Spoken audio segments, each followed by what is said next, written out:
Young people visiting strange and creepy places are perfect ingredients to make a horror movie. When you tempt fate, it will leave an indelible mark on you. In today's Double Bill review, we have an Amazon Primed original movie from director Vicky Jewson called Pretty Little, as well as Do Not Enter from director Mark Classfield. In Pretty Little, we have Bones, an aspiring ballerina being a part of a quintet groomed to participate in a world-class ballet competition to be held in Budapest, Hungary. From the dance practice at the start, we could see tension between Bones and Princess, one of the ballerinas whose wealthy parents were sponsoring the trip. With Princess' blatant obstruction with Bones' position during the group practice, things escalated and Bones nearly pulled out after assaulting her rival. She should have heeded that instinct and hold on to that decision. The day they landed in Budapest and en route to the competition venue, the bus broke down in the middle of nowhere as the sky started opening up. The girls and their trainer went deep into the chasm to seek shelter and a way to get alternative transport. They stumbled into a sketchy establishment known as the Terramok Inn, where a conglomeration of gruffy Eastern European men would gather, and not to make a sweeping statement, it was pretty obvious that these men were not mild-mannered and they were gathering for some charitable project. The inn was ruled by a lady by the name of Devora, who was a ballerina in her past. Therefore, the girls felt it might not be that bad, especially Devora was a former contestant of that prestigious competition they were heading to. While Devora crew were eyeing their American visitors with ill intent, he was the son of a famous triad leader in Budapest that made the first shot, and then we have the domino effect. Bones, Princess, Zoe, Chloe, and Grace had to fend for themselves if they wanted to make it out of the inn alive and not be victims of an organ harvesting syndicate. This led to a crazy kerfuffle with the ladies having to unleash their inner bravery and make use of their agility as a dancer, as well as the innate chemistry to survive the waves of angry Hungarian men. The movie was made by 87 North Productions, founded by David Leitch, a stunt actor and coordinator by trade. Before co-directing John Wick, this allowed Leitch to make more gritty action flicks, the likes of Atomic Blonde, Deadpool 2, and Bullet Train. 87 North had varying financial successes with movies like Nobody, The Fall Guy, Bullet Train, and Violent Night, and now adding this thriller with the premise of a movie like Hostel from Eli Roth, with much tempered level of gore but no less anxiety triggering. Every bone snapping and every drip of blood spilled complemented the mastery of the action choreography from the production team, who knew exactly how to capture the attention of the audience from the roll call of films they had made previously. English director Jewson, who frequently worked with her husband Rupert Whittaker, made an action thriller Close, starring Swedish actress Noomi Rapace, the original Lisbeth from the first adaptations of Stieg Larsson's Millennium series. Prior to that movie, she was making romantic comedies back in England, where she picked up the screenplay written by actress Kate Freund, who had an eye-catching role as Sonia, the only female henchman of Devora. She handled it with little apprehension and delivered a competently made entertaining movie about the underbelly of some European countries, which these days could be anywhere in the world if you are not careful enough. Even as Pretty Little was designed to cater to a casual audience, the filmmakers did not shy away from one particular torture scene, the dismembering done by a doctor who was harvesting the organs, and the visceral body harm during the fights involving blades and blunt objects. In that aspect, this could be classified as a movie not recommended for those prone to be squeamish. Otherwise, the movie was light on relying on jump scares even during some chase sequences. The ballerinas were the treat of the movie.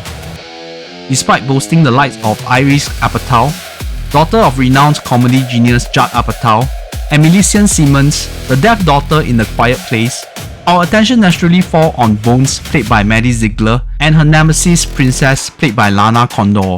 Their story arc was a classic coming of age when rivals turned into trustworthy mates on the battlefield. The blood-soaked tutus for the ballerinas were definitely an image to remember from this movie, even more so than that vampire ballerina flick Abigail. You could say putting Uma Thurman, or the bride from the Kill Bill movies, in the role of Devora was a stunt casting, but Thurman with a thick Eastern European accent felt comfortable, and the original choice of casting was Nina Heidi, who pulled out when production got delayed. Pretty Little was a fun watch on Amazon Prime.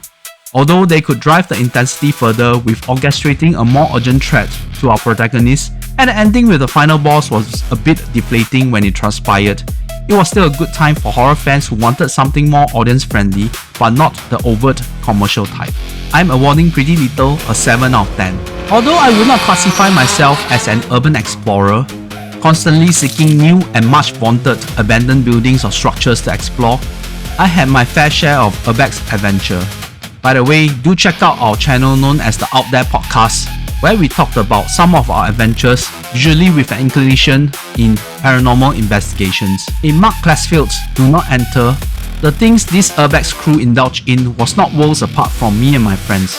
They sold out for some locations, whether it was hard to access or bearing some urban legends, with the objective of gaining some social media traction and fame from their urbex activities. To be honest, the part with this group of spry and adventurous young people, led by the couple known as Rick and Diane, jumping from a fast-moving train in the subway tunnel, this was something my brittle old bones could never accomplish. The Paragon Hotel was an urban legend the likes of Rick and Diane knew would blow things up for their channel and set up the connections to make it into the very elusive and immensely thought-up abandoned hotel. The quartet will be joined by Frank, who claimed to be a reporter from the rogue alternative media outlet Vice, through group member Cora. They thought Vice would open them up to more eyes through their death-defying venture into Paragon, which proved much scarier from the start, with the mischief of rats came running towards them while they were making their entrails into the building through the sewage system. The hotel was owned by a wealthy businessman who lost his wife through mysterious circumstances before killing himself, and was shrouded with ominous tales of other urban explorers and reporters losing their life while trying to walk the dark and decrepit innards of the building. As the gang was abuzz about hitting the jackpot of a location that drew a lot of audiences through their live streams, Diane will be adopted by an unknown entity. The rest of the gang will be foiled by a gang of 3 looters who came to seek out for the rumored wealth the businessman had left in the premise with any means necessary. The greed and hubris of the obnoxious few will result in a frightening threat looming in the extensive dark spaces coming for their blood.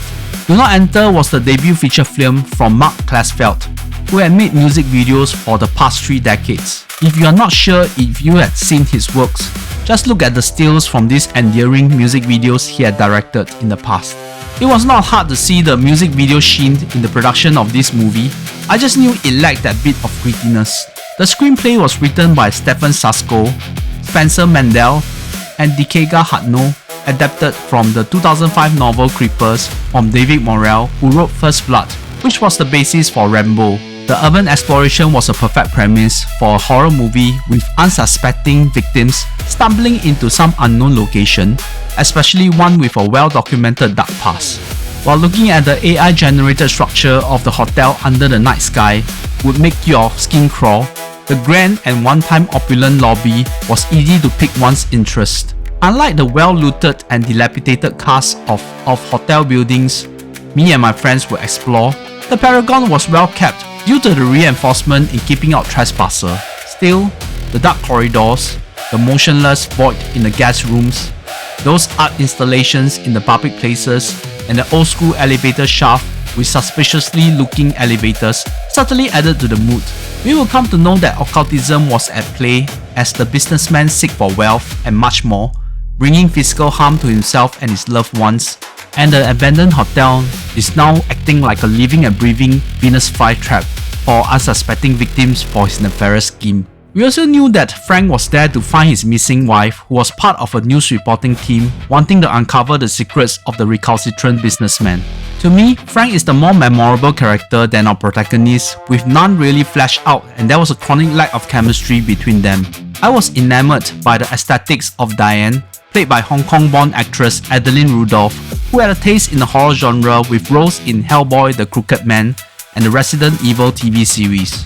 Besides having a great running stance and donned a wedding gown as a distraction to the scary pale man in the ritual room, Diane was a character equally unmemorable as the rest of the gang.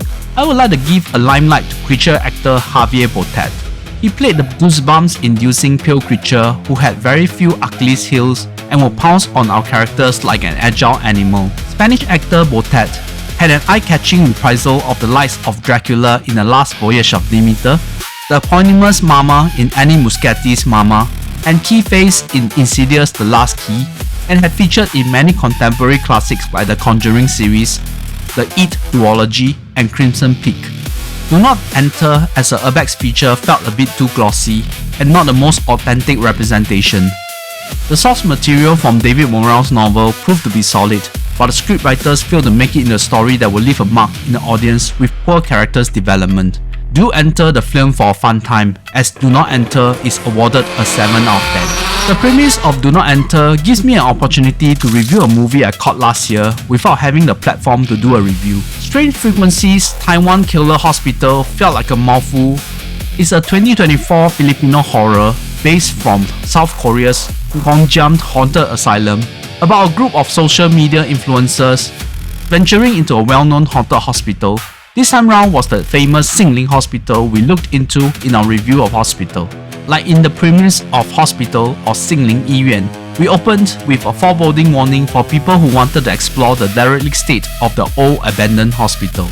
In Manila, a celebrity supernatural exploration show called Strange Frequencies had gathered a group of local B-list celebrities as well as a couple of people who dabbled with the spiritual art in an attempt to draw their biggest crowd online for their venture into the infamous hospital in Tainan. The crew lived up their lives on their social media platforms prior to the main event while immersing the lights and sounds of Taiwan. In the meantime, their local guide brought them to seek advice from a local spiritual master who issued them stern caveats, hoping to make them drop the plan of doing the live stream in the hospital, with local people acknowledging the dangers lurking within. Of course, if they have heeded the advice and went back to the Philippines, there will be no movie. In a semi-screen live and found footage horror, director Kevin Cole and his crew created a brilliant display of an intricately thought out live stream with the right equipment and a control center where the producer Quent would regulate and trot between various GoPro cameras on the different participants with a lively live chat, helping to add on to the intrigue, tension, and at times fun of the ongoings during the live stream. Predictably, things did not end well for the crew as they experienced a full repertoire of scary phenomena, with something caught off-screen for me was the highlight. The celebrities and other participants who were using their real names in this movie showed authenticity in fear. Perhaps director Go had planned to scare them for real, and overall none of them were distracting with over-the-top performances. That said, it was still hard to compare with the brilliance of the movie they were adapting with Gyeongjam, as the scares of that movie was up to the 11s and hard to replicate. If you enjoy movies of such context like I do, Strange Frequencies Taiwan Killer Hospital tell a competent story of people wanting to gain fame through dabbling into the paranormal, but ill-prepared for the repercussions which usually would not turn out good for them. The presentation of a live stream was perhaps one of the best I'd seen even from Hollywood.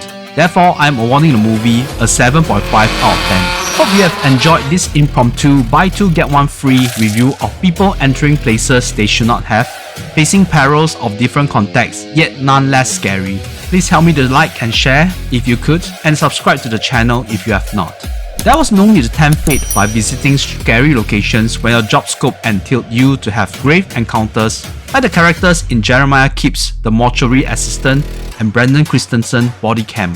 It was easy for bystander to say not to do exploration of unknown abandoned locations. Yet when you have visited one of these places and immersed in the scary vibes, you are inclined to be addicted. Trust me.